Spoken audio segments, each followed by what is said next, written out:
मेरा नाम केशव है। मैं गया में रहता हूँ। मैं भी एक ही परीक्षा देकर रिजल्ट आने का इंतजार कर रहा था। दोस्तों, ये कहानी बहुत रोचक और असाधारण है। अंत तक सुनिएगा। मेरे परिवार में मेरे माँ, पिताजी और एक छोटा भाई है। भाई हाई स्कूल में पढ़ता है। मेरे पिताजी रेलवे में नौकरी करते हैं। हम लोग रेलवे के 3 कमरे के एक क्वार्टर में रहते हैं। मेरे चाचा जी दिल्ली में रहते हैं। उनकी की बेटी की शादी होने वाली थी, जिसमें चाची ने मेरी माँ को 1 महीने पहले ही बुलाया था, क्योंकि जिम्मेदारी वाला सारा काम मेरी माँ को ही संभालना था। मेरी माँ भी दिल्ली जाने को तैयार थी। माँ के साथ मेरा छोटा भाई भी जाना चाहता था। उसे दिल्ली बहुत भाता था। लाल किला और कुतुब मीनार देखना चाहता था। किंतु समस्या यह थी कि माँ के जाने के बाद मेरे और पिताजी के लिए खाना कौन बनाएगा। मुझे खाना बनाने आता नहीं था।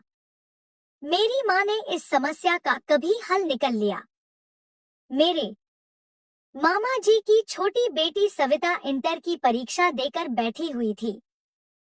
मेरी माँ मामा के गांव गई और सविता को अपने साथ ले आई। सविता घर के काम काज में बहुत निपुण थी, बहुत चंचल भी थी। किचन का काम करने के बाद भी शांति से बैठती नहीं थी। गप मरने में भी उसे महारत हासिल था। सविता बहुत सुंदर भी थी। उसकी उम्र 19 से 20 वर्ष की थी। वह सुंदरता के साथ ही हाजिर जवाब भी थी। 2-3 दिनों में ही हम दोनों भाइयों से घुल मिल गई थी। कोई भी बात निडर होकर बोलती। बातचीत के क्रम में वह कभी कभी मेरे कंधे पर अपना हाथ रख देती, जिससे मैं थोड़ा असहज हो जाता था। हंसी मजाक में तो कभी कभी मेरे पीछे से लटक जाती थी। मैं कुछ बोल भी नहीं पाता था। उसे कंप्यूटर सीखने की बड़ी इच्छा थी। मेरी माँ के साथ इसी शर्त पर आई थी। माँ ने कहा कि सविता को कंप्यूटर कोर्स के लिए एडमिशन करा दो। मैं भी कंप्यूटर कोर्स करना चाहता था, इसलिए मैं भी सविता के साथ एक स्कूल में एडमिशन ले लिया।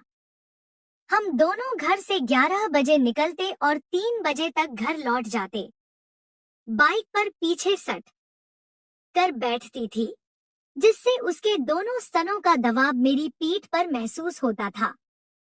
उसे 1-2 बार ठीक से बैठने बोला तो बोलती, क्या हुआ भाई, किसी गैर के साथ तो बैठी नहीं है।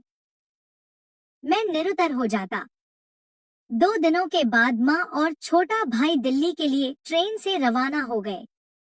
माँ के जाने के बाद साविता घर में पारदर्शी आगे से अधखुला नाइटी पहन लेती थी, जिससे उसके दोनों उभार साफ साफ दिखते थे। ऐसा लगता था कि मुझे जानबूझकर दिखाने के लिए नाइटी पहनी हो। तब मैं उसकी ओर देखता भी नहीं था और उसे मना भी नहीं कर पाता था। पापा जब ड्यूटी से आते तो ऊपर से दुपट्टा रख लेती थी। एक दिन कंप्यूटर स्कूल से लौटने के बाद मैं अपने कमरे में आ गया और सविता नहाने के लिए वॉशरूम में चली गई।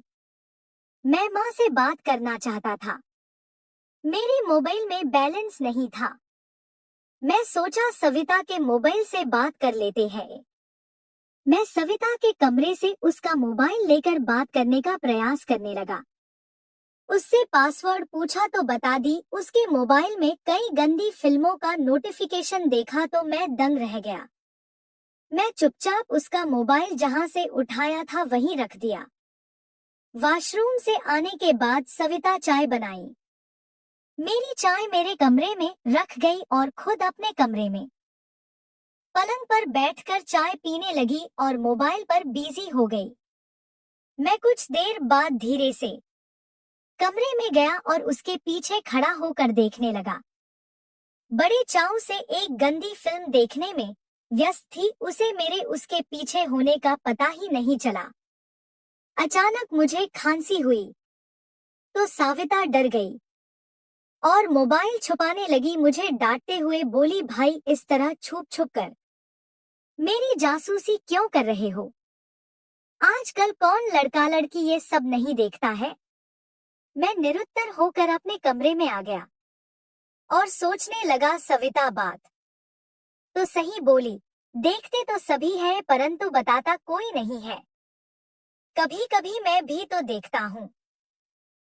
अगर सविता देख ही रही थी तो कौन सा बड़ा अपराध कर दी। मैं उसकी जासूसी करने ही क्यों गया। मुझे खुद शर्मिंदगी महसूस होने लगी।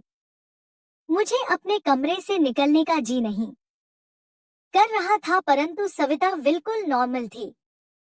अपने कमरे से निकलकर किचन में बिजी हो गई।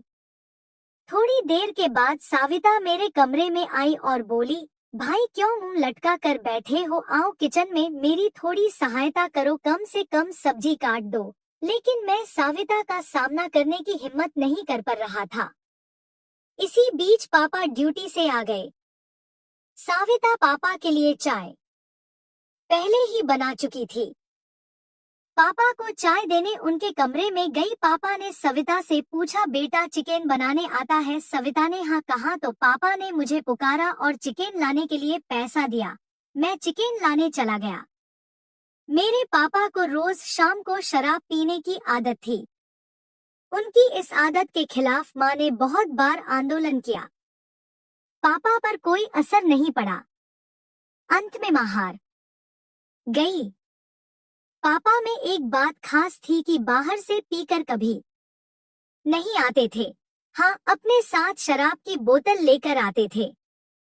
पीने के बाद चुपचाप सो जाते थे, किसी से कोई बातचीत नहीं करते थे।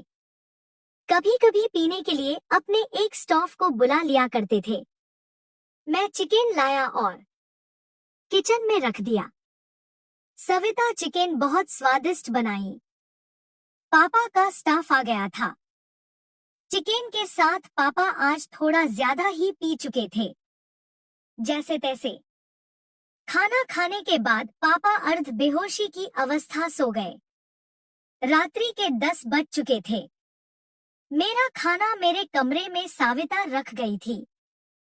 मैं खाने के बाद बेड पर लेटा हुआ था, नींद नहीं आ रही थी। आज की घटना पर कई तरह के विचार मेरे दिमाग में घूम रहे थे। मुझे तो आश्चर्य हो रहा था कि सविता पूरी तरह से नॉर्मल थी। थोड़ी देर बाद सविता मेरे कमरे में आई। मैं बहुत डर गया। बोली, भाई उस कमरे में अकेले डर लग रहा है, क्या मैं भी यहीं सो जाऊं? वह एक चादर नीचे बिछाकर सोने लगी तो मैं कहा, बड़ा पलंग है, ऊपर ही सो जाओ। सविता पलंग के दूसरे किनारे पर गहरी नींद में सो गई।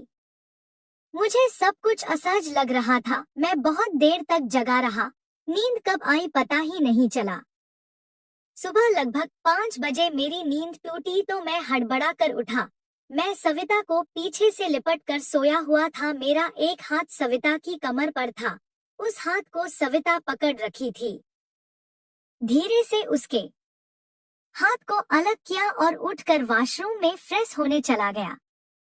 लौट कर आया तो सविता को उठाया। वह फ्रेश होकर किचन में बिजी हो गई और पापा मॉर्निंग वॉक में चले गए। रोज की तरह मैं सविता के साथ कंप्यूटर क्लास चला गया। शाम को लौटा। आज पापा की नाइट ड्यूटी थी।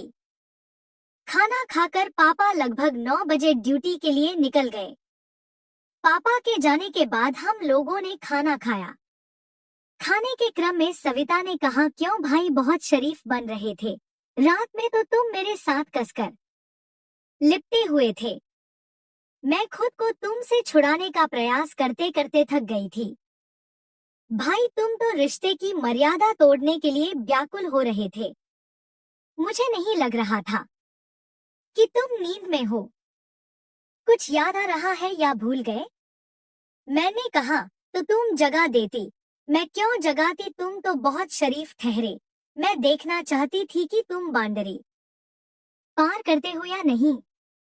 मैं भी अब खुल गया।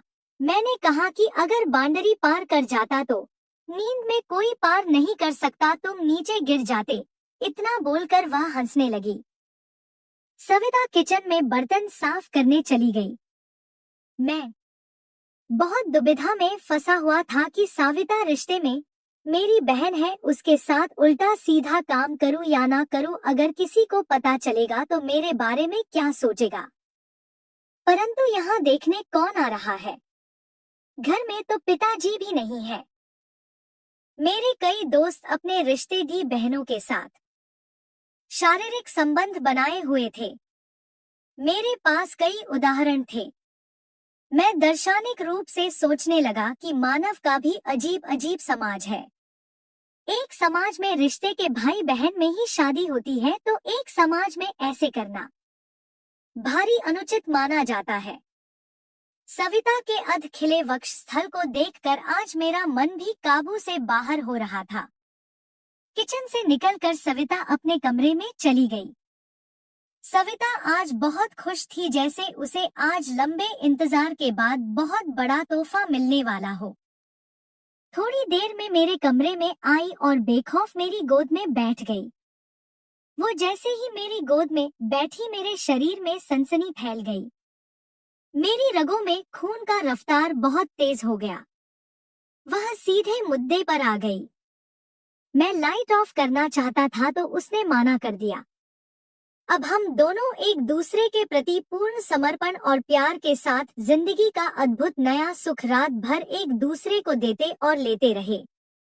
सविता मेरे हर कदम का स्वागत करती, पूरा सहयोग और समर्थन करती। इस नए रास्ते के हम दोनों नए राहगीर थे। रास्ते में जंगल, पहाड़, नदी, सभी तरह के अवरोध आ रहे थे, किंतु हमसफर अगर बेहतर हो तो इन अवरोधों में भी रास्ता मिलता रहा। चलते चलते कई बार भयावह दर्द का सामना करना पड़ा। इस भयावह दर्द में अंतर्निहित था चरम आनंद का अज्ञात अकूत सुख। बड़ी कोशिश और परेशानी के